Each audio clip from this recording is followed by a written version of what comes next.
podcast. This is your opportunity to get a seat at the table with those going the places you know you can go and doing the things you know you can do. Now, we don't see this clubhouse divider with a stage on top and an audience down below. No. Instead, we look at this as the world's largest breakfast table. It's full of motivation, education, inspiration, and even a friendly competition with the positive intention of pushing your momentum in the right direction. Now listen, if you ever miss a segment, you can go download the Who You Know Show podcast and listen anytime. So head on over to whoyouknow.show, grab the link, and subscribe.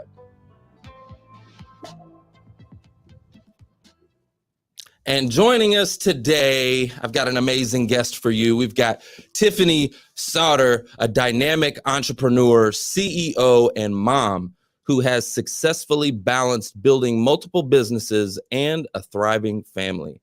Tiffany, founder of the marketing agency Element 3, shares her journey of creating an abundant life amidst the chaos of a two-career household.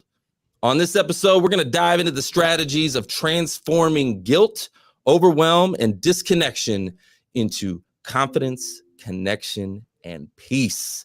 So, Tiffany, super excited to have you on the podcast today. And to start it off, I'd like you to tell us a little bit about your journey and how you founded Element 3 18 years ago. Let's go back 18 years. Yeah, well, thanks for having me on, Trevor. You are, it's certainly a fun thing to wake up to this morning. So thanks for bringing the energy for sure. Absolutely. Well, I'm a small town kid. Excuse me. I'm a small town kid that always dreamed of the big city. And so after, school, I went to college for finance and just dreamed of a great big corporate job. It seemed like the coolest thing. I remember watching, women that I felt like, looked fancy and powerful as a kid and thinking, man, I just want to be just like that someday. And so, you fast forward life a little bit. I worked at a Fortune 100 company in the finance department, and I learned a lot there, but I realized it was going to be a very long time before I made a decision of any consequence, probably for good reason. But that was kind of when I first realized I'm maybe an entrepreneur. I'm maybe a small company girl, because I wanted to be able to see, like, am I right or am I wrong? And so at the, sort of still fairly tender age of 24, I was a few months before my 25th birthday. My dad, the financial partner, and me, the sweat equity partner, bought a small little agency. It was under $500,000 in revenue. It was very, very, very tiny. Bought a marketing agency, and I was just kind of, I would say, naive enough to say, I think I can turn this into something. So over that next 18 years, I got married. My husband and I have 4 girls from 14 to 3 years old. All the same marriage, just took us a long time to get there. Wow. And so, now what I'm working on, this Life of And project, I have a president who runs the agency day to day. I'm still involved. I wear the CEO and owner hat at Element 3. But what I realized was that we're in this incredible moment in our culture and our society and our history where there's just an abundance of opportunity. With not very much money, you can start a business. There's an enormous amount of opportunity for women. I saw it was 1988 when women didn't need someone else to co-sign for a business loan, which I was born in 1980. So in my lifetime. So we've come so far. But yet there's this, I think, secret bankruptcy that's happening in our families and in our homes where we don't have connection. We're pursuing financial, wealth and that's all excellent. I'm a capitalist to the core. And I think that moves a lot of our economy and, us forward. But I think there's a secret price we're paying. And so, like a lot of, I think, us who now today are, moving our careers into creating content, it's kind of redeeming my own story, where my husband and I pushed our marriage really far. I pushed my relationship with my kids further than I would have liked. And so as I sought to rebuild our family culture, rebuild some of our behaviors and norms, I started to realize there's something I can teach other families inside of this. So that's kind of how we get to here today. Okay. So tell me more about the price that you pay All right. And what were some of those things that you said you pushed the family a little too far, and the kids, and what were some of the sacrifices that were going on that with your family, like you said, that culturally, you know, you see in other families, but what were some of those sacrifices? Yeah, well, my husband and I are both firstborns, and I joke when you go to marriage counseling and tell them that, they say, "Oh, there's a special book for, this kind of crazy." So we're both high achievers, we're both very driven, we're both just have the expectation that we're going to make a big imprint in the world, throughout the course of our lives. And so we were, and I see this happen in a lot of families. We were chasing the external more than we were chasing each other. Mm, And we were getting a lot of feedback at how amazing and excellent we are and how smart we are. And mm. people would stand up when we walked into the room and people were waiting on us and we were leading big teams. And that was how the outside world received us. And we were not receiving one another with the same amount of excitement. So where do you go? You go to the place where people are excited to see you. Okay. Um, Okay. I see what you're talking about. Okay. yep. Mhm. So And you I think feel with our kids, yeah, I mean, we had, we had we made I would say the financial choice. I wouldn't say that we could have afforded it yet, but we made the financial choice to have nannies. And so when that's the case, it's easier to be an hour and a half late. There's not this, I mean, yeah, you're paying them more, but there's not like the child care door will actually be locked and you can't get your kid out, kind of thing. I'm being extreme to make the point, but it's just work took up a lot of our space, and we did not stop to define well for one another what it should look like when we were in these two mm, careers and when we were adding kids to the mix. And as we started to get the opportunity to serve on boards, and as we got the opportunity to lead in our church, and as like it just the bucket just kept getting fuller, and we didn't have better tools to navigate the more complex environment. so let me ask you this. What was like the tipping point? When did it become apparent? Because as you're climbing that ladder and success is coming your way, and it can be easy to just get caught up. And it sounds like that's a little bit of what was happening. But what happened? What was that breaking point where you're like, okay, wait a minute, this is not, we got to make a change? Yeah, it all kind of happened in 2018, where my husband and I looked at each other and said, like, we both just deserve better than what our marriage is. And so we Mm, have like a really tough path ahead no matter what we pick. Path one is to like end the marriage and get divorced. mm. That's hard. And path two is to try to rebuild it and to figure out, can we put new behaviors and new patterns and new ways of like can we learn to be together again, or are we, or can we not? Is it too broken? Are we too proud to do that? I want to dive into that Okay. because you chose to stay together. It's like pick your hard, right? Yep. It's going to be hard either way, but you chose to stick it out, which I think that's amazing because so many families today, they don't, right? Like divorce is the rate of divorce is just so high. So, what were some of the things that forced you, or not forced you, but led you down that path towards sticking it out? Yeah, well, I say I had the luxury of choosing that because you both have to want to. Mm, I have friends who that's true. their marriages ended in divorce, and both of you have to want to work it out. Yeah, Not because everybody has that choice. yeah, a lot of times it's one person really wants to work it out, and the other person's Mhm. like, no, they've already exited, right, a long Yeah. time ago. So you were both on the same page of like, no, we want this. Yeah. Yeah, okay, We both wanted to put the work in, and we that's good. knew. So I think that that's sort of the first level set I like to share is like not everybody has the same chance at the journey that I Mm, have had, and I'm aware of that.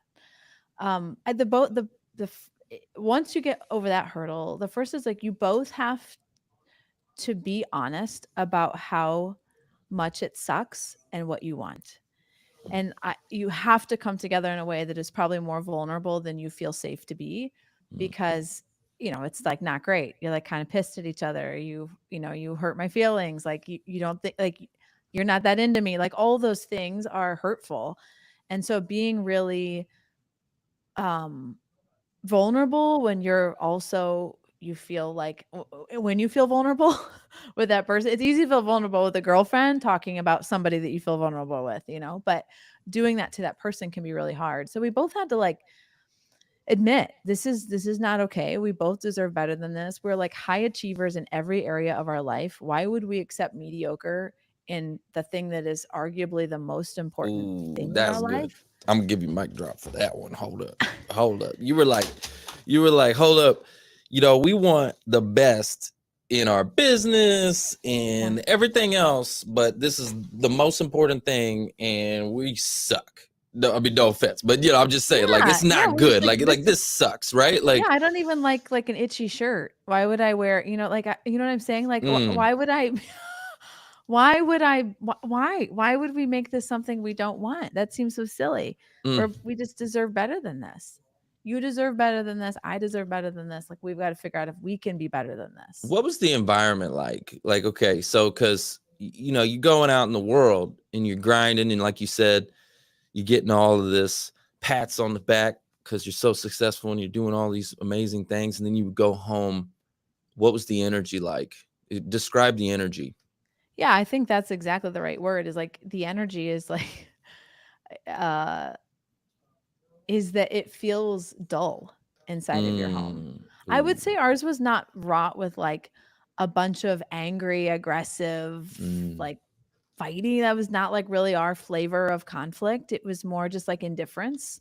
It's Um, kind of numb almost. yeah, it just was Mm, dull. It was like there was mm, nobody was putting creativity, investment, mm, excitement, planning, like all the things that, yeah, what you're saying, like we were doing in every other area of our lives.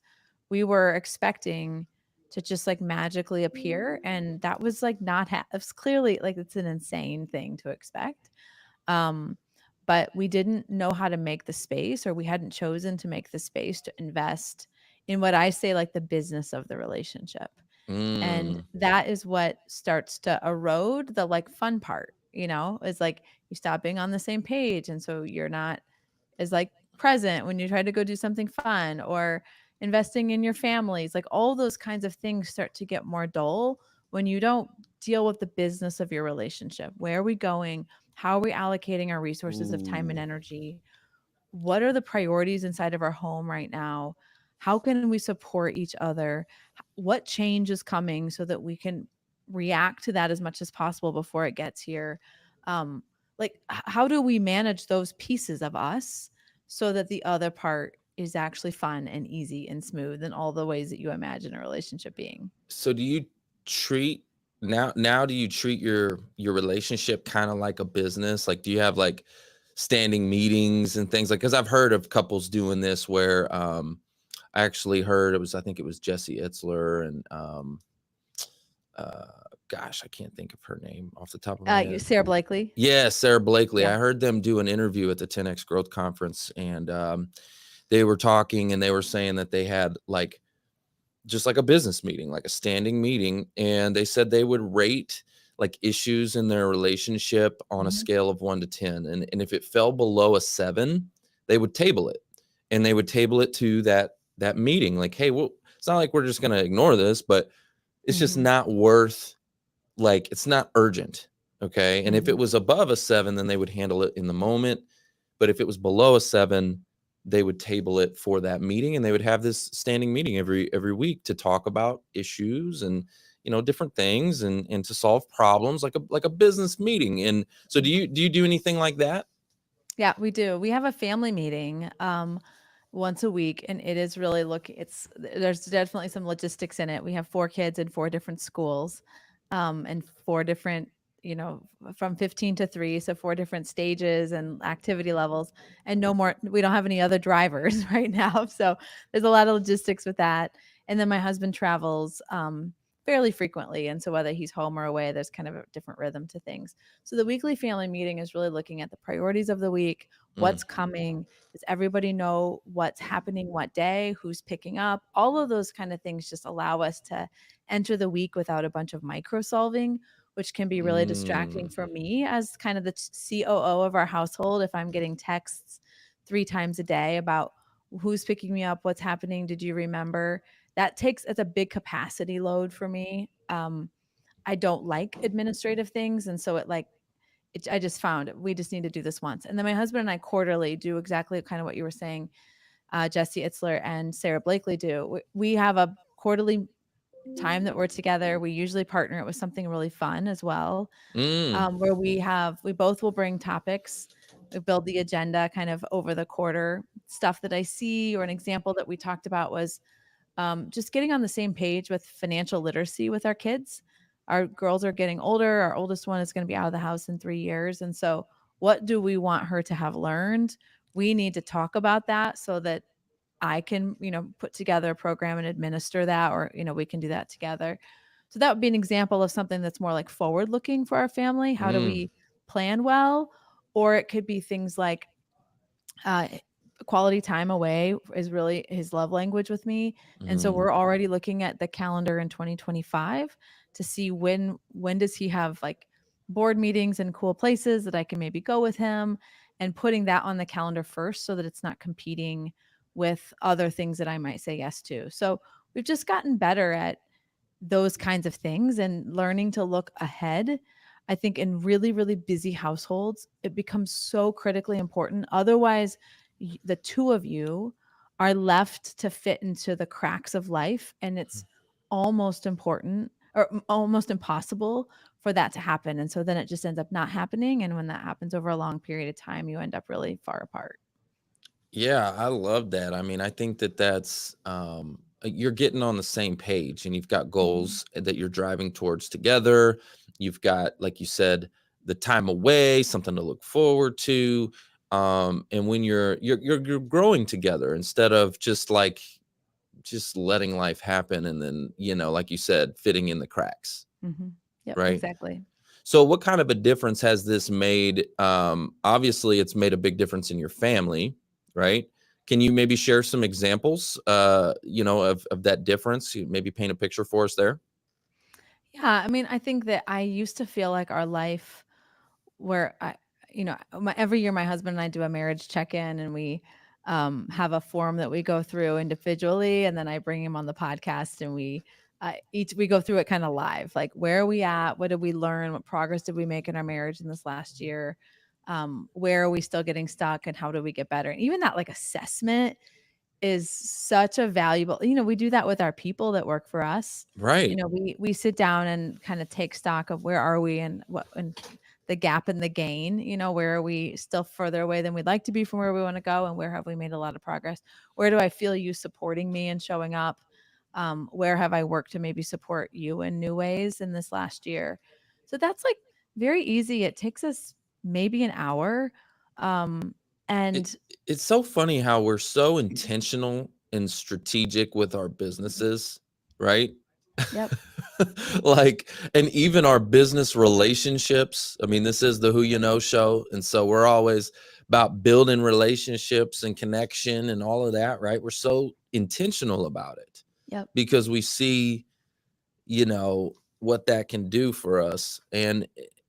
But yet our personal relationships, like, your spouse, your family, things like that. It's almost like you take that for granted. And my business partner brings this up to me all the time. He's like, sometimes the people closest to you get the rawest version of you. They get the Yeah. leftovers. They get you know what I'm talking about? They get the leftovers. You go home after a hard day's work, grinding it out, and your spouse gets the leftovers, the energy that's kind of just, ugh, right?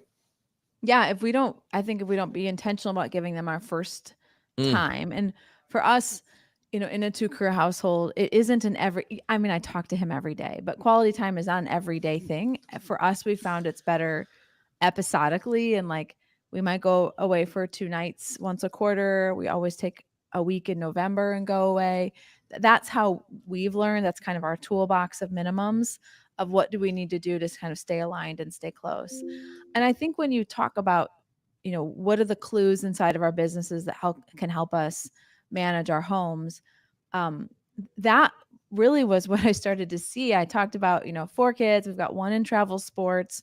My oldest is like a freaking genius. She's in like chemistry clubs and music, and she's a swimmer. So we've got early morning practice and after school practice 2 days. And I mean, and I have my professional pursuits, and my husband had, and like the bucket just kept getting fuller and fuller Mm, and fuller and fuller. And I was like, in my business, we scale our capacity. And even mm. seeing myself as the COO of our household and realizing it is my job to look for pinch points. In the same way the COO kind of watches the flow of the assembly line, watches the services getting created and says, where are the pinch points? How do I engineer a new way for that to happen so that the friction can go away? Love that. And that started to give me not like, it just took off the weight of being like, oh my word, there's so much to do. Everybody's so busy. It's like, yep, guess what?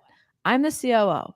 My job is to make sure the trains run on time. We know what track they're supposed to be on. We know when it's departing. We know who needs to take a snack, and we know what time bedtime is. So, how do I take ownership of that in the same way that I take ownership of the good and bad parts of my job at work?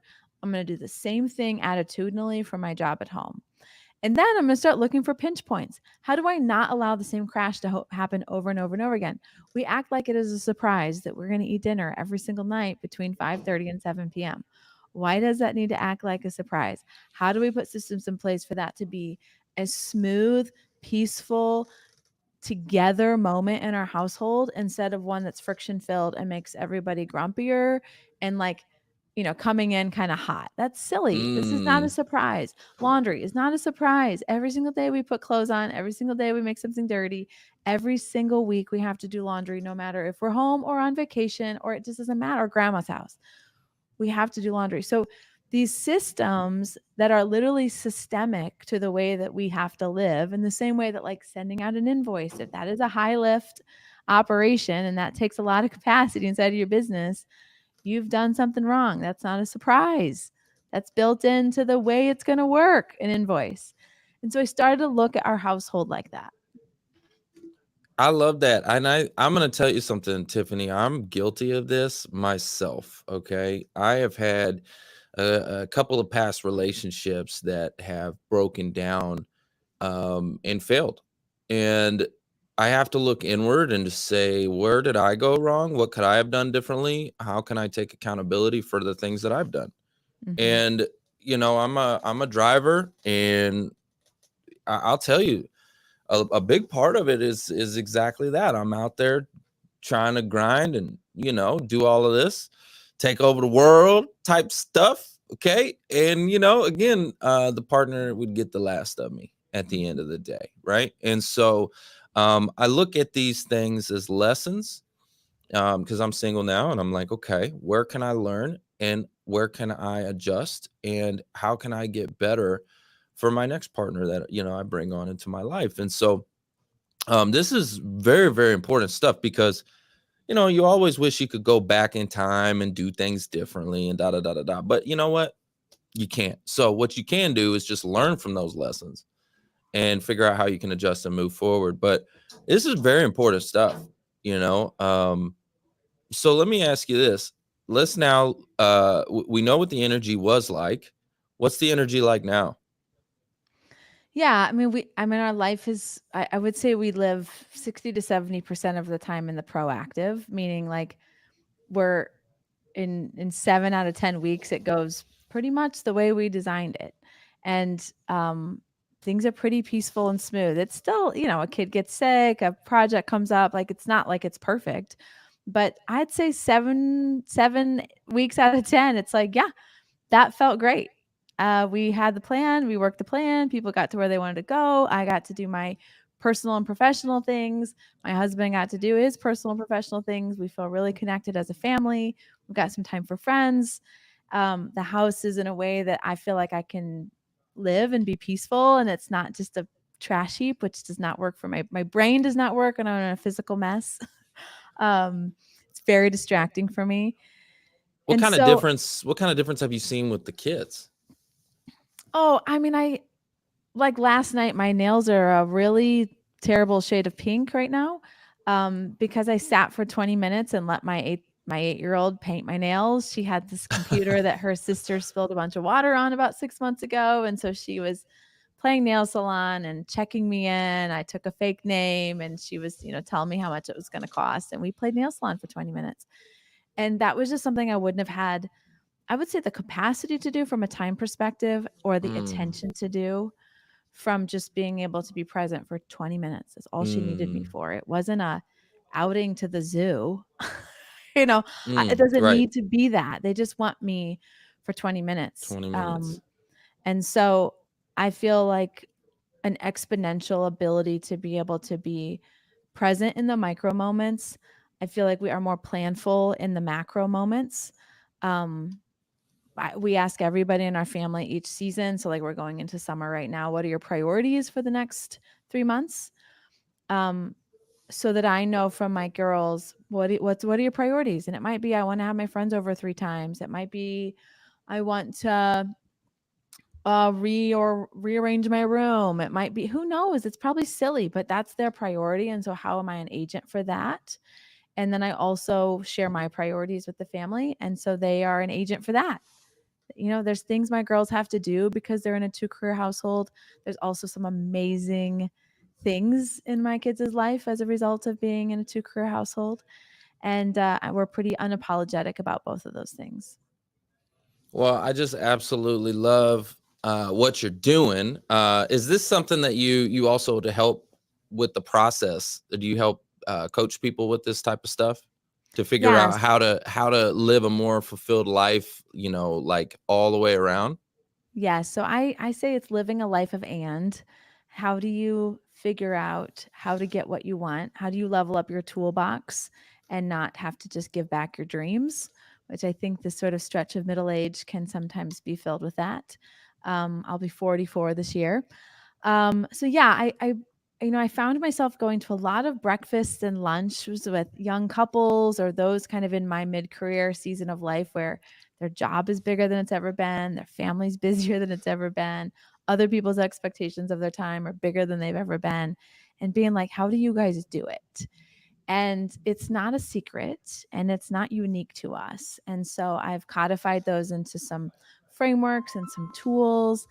We worked really hard over almost 9 months turning this into a course called the Life of And Academy, Mm, literally like handing you my toolbox of how do you get clear about where you're going, how do you get clear about what you're going to fix and how you're going to fix it, and then how do you put accountability environments in place in your household that are loving and filled with all kinds of, assuming good intent.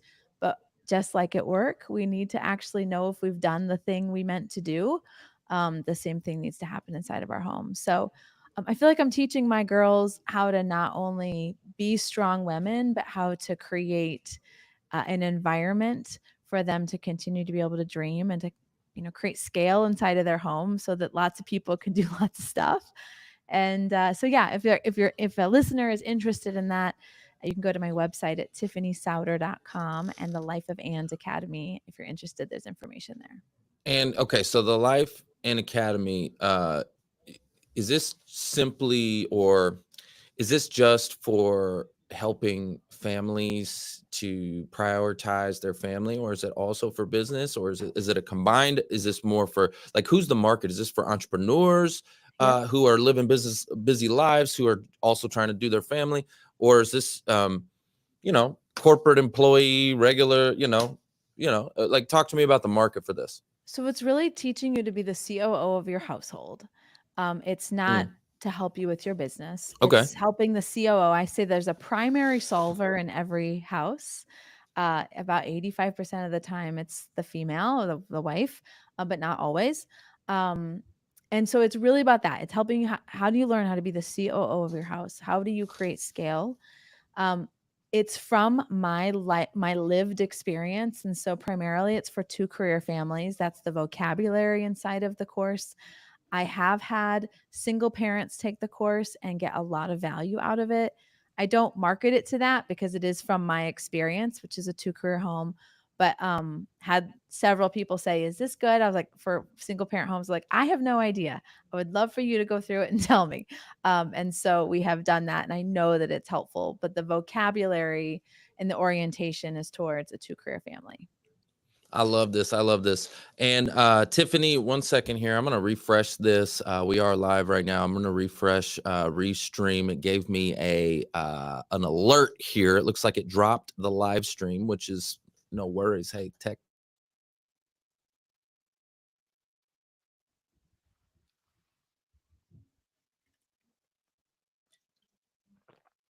Are enjoying over there in Clubhouse, just doing a quick reset, refresh. Okay, let's see here. And we are recording again. Okay, cool.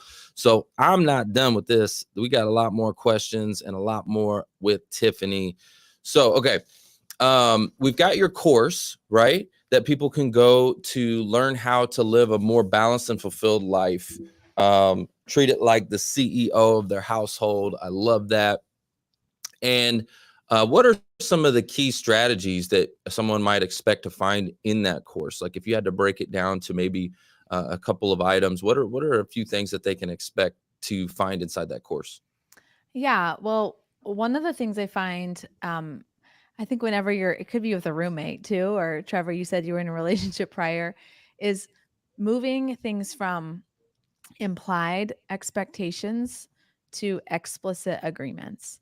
And here's an example of that. So, um, in our household, most of the time I'm home in the evenings, but sometimes I have a late board meeting. I might have to travel out of town to go see a client or go to a trade show, but that's like fewer than 5 to 7 days a quarter. It's like not, it's pretty infrequent for us, for me to be gone in that season, kind of in the evening, dinner time, that kind of stuff.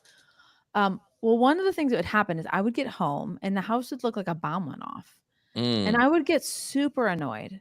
I would be like, this is so disrespectful that like I'm gone. It's like literally looks like bears went through the household. And it's like, what in the world? Like, this is not the way we live. This feels so disrespectful. I'm like, I walk in, I feel like I've got a job to do. It's just like pick up. And it just felt like everyone, like the family was flipping me off. It just like made me mad. I would come back in, I would just be a little surly. And I just didn't like it. And so one day I was like, can you guys just stop making like literally it being trashed when I walk in the house? And they all looked at each other like, what do you mean? I was like, what do you mean? What do I mean? Like there's cereal bowls in the like dining room, like the blankets that everybody uses. It's like all over the place. There's like 2 couch cushions on the floor, like your homework spread all over. Like, what is happening? And they were like, we didn't even see it. I was like, okay. I was like, well, what I'd like to have happen is when I'm gone, for the same level of like order to greet me when I walk in the door as it does when you walk in from an 8:30 practice, my husband when you walk in from a late flight. Like, you know how you walk in and it's like, ah, that's what I'd like to. I'd like not walk in to a job of like picking up everybody's crap. So it was an implied expectation that I had that the family was going to do for me what I did for them, which was kind of like clean things up and get it going. And they helped me, but I was sort of like a drill sergeant of like, hey, can you like blah, blah, blah, do this? And I was like pushing all the pieces around on the chessboard instead of saying, okay, family, every single night, this is a list of 7 things that need to get done.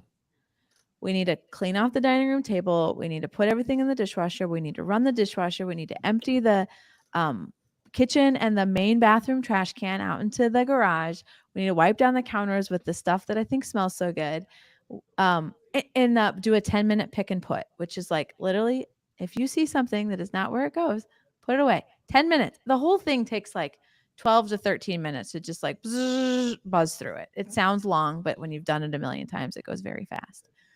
So it was this implied expectation that I had that was creating a lot of irritation for me. And when I would like pull in the garage, I'd be like, I bet it's a freaking mess in there. And then I would like walk in the door and I'd be like, sure enough. And then I would just kind of like storm through the rest of the evening. And it was so silly. And so moving that to an explicit agreement that was defined for the family. This is what I mean by shutting down the kitchen and our main living space. This is the list of things. Can you do that on nights I'm gone? And they were like, yeah, no problem. We're happy to. And so now it's an explicit agreement. They have opted in. I have been clear. And we both have an agreement on what's going to happen. So is it done like 92.5% of the way I'd like it for sure. But who cares? The point is we now all understand what happens. There's a new motion and routine for when I'm gone. And this idea of, is it implied expectation or is it an explicit agreement? We hold other grown-ups very accountable for behavior that they have never agreed to. Mm. And that causes a lot of problems. I like this. Something I did way back in the day was that we had like a chore board. Okay. Mm-hmm. A chore board, and it had, the different items, the different things, like, that we wanted the kids to do and stuff like that. And so yeah, they would run through that chore board. And I tell you what, when we were consistent with it, and there was like rewards, you get like points for whatever things that you were doing. And there was like almost like a reward system that would go along with it. And I tell you what, it worked pretty well. It was very effective. Something simple like that we bought on like Amazon, and slapped that thing up on the board or on the wall, and went through this little chore board. And it was effective because, again, it was like you said, it was that agreement, essentially, like, hey, these are the things. So instead of just expecting that they do it, you know what I mean, having a list of things that they need to do, you do the same thing in your business, right? Totally. Yeah. We don't ask people to just do a job and leave them to it. Another place in our household, because my husband travels a lot with this, is like, we are morning workout people, but we have Me kids too. that need to get on the bus early. And we have one that needs to be at the high school by 6 a.m. For swim practice. And so you got to get up in the 4s to be able to get it in, or if you want to work out at like 5:30, the other person's going to need to do some stuff. And when my husband is gone, then I've got to kind of get all that stuff done by myself. And so what would start to get annoying is, like, when he was gone, I would not always get my workouts in because I'm doing all the stuff in the morning. And then when he was home, I was like, well, you're home. I've been doing this by myself. But in his head, he's like, yeah, I was in like 3 time zones away, and getting done with dinner at like 2 a.m. our time. And like, and so we had to be like, okay, what is this being implied about what happens and who gets to do what and how many days and all this kind of stuff is causing a lot of tension. This is something we can solve. How do we get really explicit about how we support each other, about what our agreement is, so that then we just run the query, like we run the rule. We don't have to argue about it every single morning. And so that would be in another place that's like silly, but it causes there's like a big ripple effect in the day and the way that you feel, your expectations being kind of not met. I'd signed up for this class, like our kid didn't miss the bus, and so now somebody's got a driver, and it just becomes this domino effect of ridiculousness. And so that's another place. It was like, this is a pinch point. This is silly. If we told our 22-year-old selves that we would fight over this, we would say that seems silly. Oh yeah. Let's not do that. Come on now. You ever got in one of those arguments about something stupid?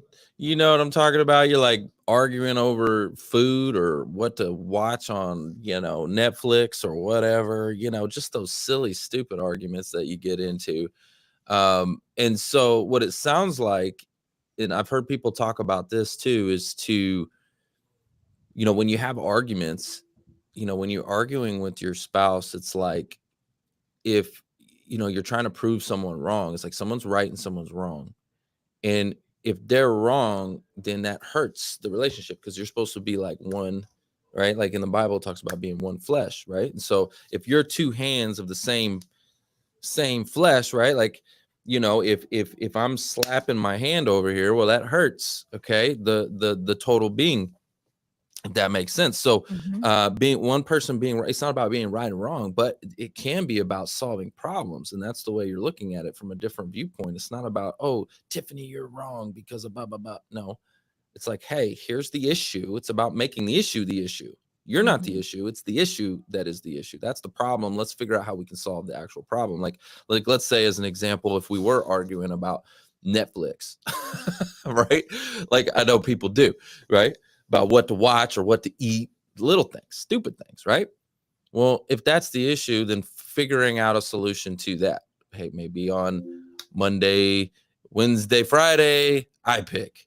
on Tuesday, Thursday, right? Like you pick, right? So coming up with solutions, but have you found that that's kind of what you're doing here is just, instead of making Yeah. it against the other person, it's about, hey, no, let's make the issue the issue. I think that's certainly a piece of it, for sure. I think it's being willing to say, if we're fighting, it's a pinch point in the process. Mm, So let's figure out why that's a pinch point in the process. And like, when my husband and I get in a fight, it's usually that we miss each other. It's like mm, something else is the problem. Something else appears to be the problem, but it's like functionally that we miss each other. We feel like we we just haven't connected in a while, and so there's some weird thing that suddenly creates this like odd issue.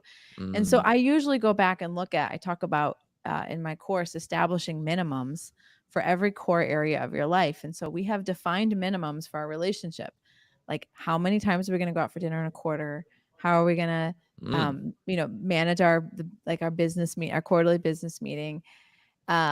Because there's so many things pulling on our energy and attention. We have to define that. I have minimums defined for my workouts. I So have minimums defined. what happens when the minimums aren't met? And have you gone through that before? Have you had a season where it's like, hey, we set these minimums, like, and they're not, like, we're not doing it? Well, that often is what I go and evaluate is if we're in this season where we're just like quarreling and annoyed with each other, I can go back and say, have we kept our agreements with one another? And almost always it's no, we've slipped somehow. We're in a season where Mm, something was going to get rescheduled and it never got back on the calendar. And so it's like, hey, we've got to work our process.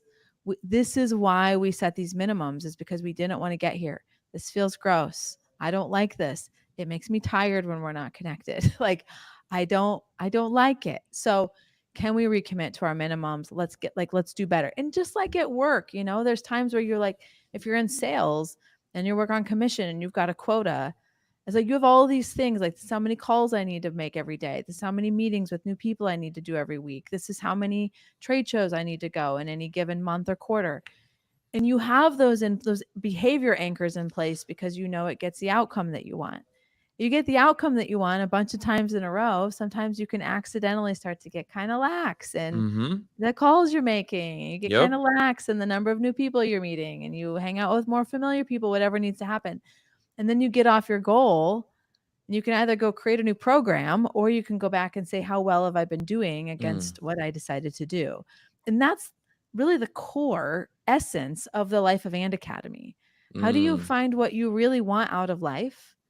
How do you establish insanely clear and simple minimums of behavior against those outcomes? And how do you create really simple, easy lift and accountability environment so that mm. if you did the damn thing or not? That's so good. That's so good. I'm gonna give you another mic drop because accountability, right? By setting those metrics and those minimums that you're talking about, Mhm. right, is setting that baseline. And when, like you said, in sales, when you get off track, sometimes you got to go back to the basics, right? Hey, was I hitting that many sales calls? Was I doing this many meetings? And that this is why I'm off track. And Mhm. it's like you said with fitness, it's like anything in life. So let's say fitness, for example. Well, if my minimum is to work out 4 times a week, and I'm only doing 1 time a week, well, no wonder I feel like crap, right? Totally. So yeah, so having that set standard, right? It's a standard. I love that. So can you tell me, or has it ever felt like, because you handle your family life like a business, has it ever felt like work? I mean, it is work, but has it ever felt like, has there ever been that moment, or is it just all sunshine and rainbows? Yeah, it definitely can feel like work sometimes, but it feels better than the way our relationship felt when I wasn't doing this.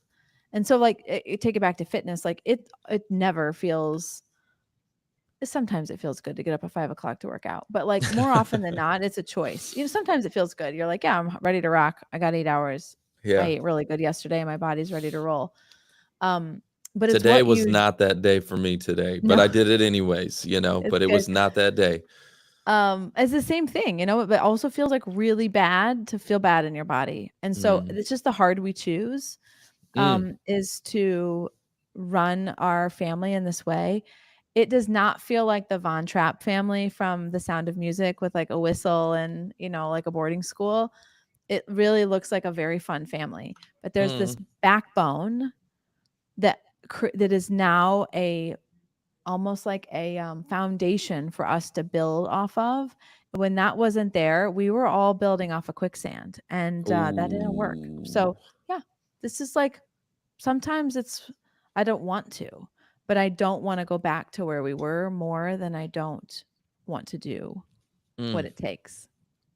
I love that. I mean, like you said, you got to pick your heart either way, and in the beginning when we started this conversation, you talked about kind of that breaking point. You were both looking at a separation, right? Yeah, it's like it Like was just like like it was not. Yeah, nobody was having fun. so scale of 1 to 10 on that, right? Like 10 being like it was pretty like you're it was headed in that direction, right? Where do you think you were at that moment? Yeah, I love this statistic. I think it's Esther Perel that says this. She says 100% of us are married more than one time. The Mm, 50% of us it's to the same person. Um, mm, that's does good. that? Yeah, it's very good. So it's like everybody is going to get there. Yeah. And whether that number it needs to get to a 10 or it's a 6 where it gets your attention and you say, "Hey, this is not good." Mm, Doesn't matter. Like all of us are going to have to re-choose our partner. mm, Um, and so it just depends on what gets your attention. Sometimes it's things like a debilitating accident or cancer or a a, a move across the country where you know one person grows and the other person is struggling. Like there's times we just have to re-choose each other, and that's just mm. life. So you know it doesn't I don't think the number your relationship has to get to is kind of I just was like, oh, this doesn't mean I'm doing this wrong. This means that this is part of growing. I love that you said that, okay? Because what you're saying is it doesn't have to be a 10 for you to stop, evaluate, and like make a change. Like you don't have Yeah. to go to this crazy extreme to where you're like, we're gonna divorce, like it's over Yeah, it's like before it's so like, yeah. you know, I've even thought about this. And let me know your thoughts about this actually. So, I'm single now, right? And so into the next relationship I get into, whoever I choose and whoever chooses me, we make a decision to kind of evaluate again and maybe even did you ever go through any therapy or anything like that or any kind of like Oh, yeah, couples coaching or anything like that? for Uh, sure. and my thought was to have that set in the even in the beginning stage when it's all like sunshine and rainbows, when it's when it's the relationships at its peak, to try and help keep it there, right? Keep nourishing it, because you don't wait until the plant is dead to water it, right? You water it from a seed, right? And so that's kind of the way I was thinking, is like, hey, you know what? The next relationship I get into, maybe starting some of that very, very early on in the Mhm. relationship. I don't know, that may scare her off too, though. So she may be like, No, I mean, I think it's mature. I think especially, if I think about our my husband and I got married at 25, and we did some premarital counseling through our church and with our pastor, mm, and you're talking about kind of aligning hopes and dreams at that point, but there's a lot of life you just haven't seen yet, and that's fine. It's like, um, and I think life changes you both, mm, um, and knowing how to stay connected through that growth. You might be on the same road, but you might be running at different speeds, and just understanding that's okay. That doesn't mean that you're incompatible. It doesn't mean that you can't live life together. It just means in this season we're on the same road and we're running at different speeds, and that's okay. mm, Um, and so I think, I definitely think in my, call it years like 5 through 9, there could have been seasons where my husband and I pursued counseling more proactively in that season. And I think especially if we'd come from other relationships that had been broken, understanding how did that form us? How does that change your expectations of this new relationship? What were your conflict management tools in that relationship? And how has that informed what you're bringing into this one? I think there's a lot to unpack in that. So, another perspective is always helpful. But at the end of the day, like, you got to decide to own yourself, own your investment in the relationship. It's not that therapist's job to fix you or to fix the relationship. You have to be willing to do the work. Yes. And Accountability. It's like a yeah. superpower, right? Looking Mhm. inward. And again, oftentimes in relationships, we're always looking at the other person like, hey, they should do this, they should do that, right? You can't control them. The only person you can control is yourself, right? So accountability, I think, is super important. Are there any like red flags or things that people should be aware of or cautious of, right, as they're putting this thing together, like creating this business plan for their relationship? Anything that you would caution them, hey, look, you need to probably stay off of the social media or whatever, like, need to stay out of the DMs, or like, is there any things that you think are red flags, or you would caution somebody on? I think I would just say any amount of change is progress. I think that we have massive expectations if we look at things like even silly shows like The Biggest Loser, where it's like, oh, hey, they lost 120 pounds in 120 days. It's like, well, it's possible, but that was the only thing that they were doing. And it's the Right. same thing in our relationships. Any progress towards where you want to go is the right kind of progress. So your rate of change, meaning your expectations of like how quickly things change and exactly how fast your, spouse moves towards the person you want them to become. You don't get to pick all that. That's good. Um That's so good. Because a lot of times, what we feed our mind, the content and all this kind of stuff, and especially with uh some of the shows that are out there, like The Bachelor and The Bachelorette. Like I remember yeah. in my It's a previous great, yep. relationship, we used to watch that stuff, and she really liked that stuff. And anyway, it was like, some of it's garbage. Let me just tell you something. And it's like, it sets this, like, especially that show, which would set up like an illusion of the perfect person.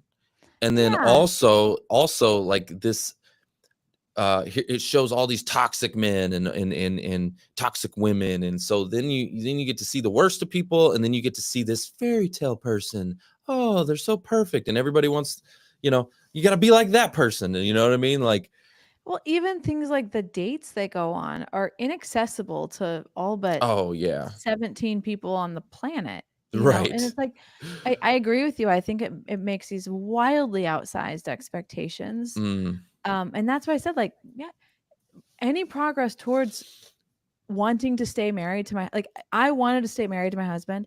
Any progress that we were making towards that was progress. mm, Whether we got there in 324 days, meaning where we were like, okay, this is the new us, or it took us 714, or it took us 32.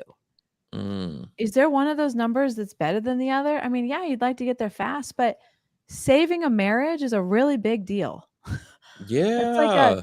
70-year kind of thing.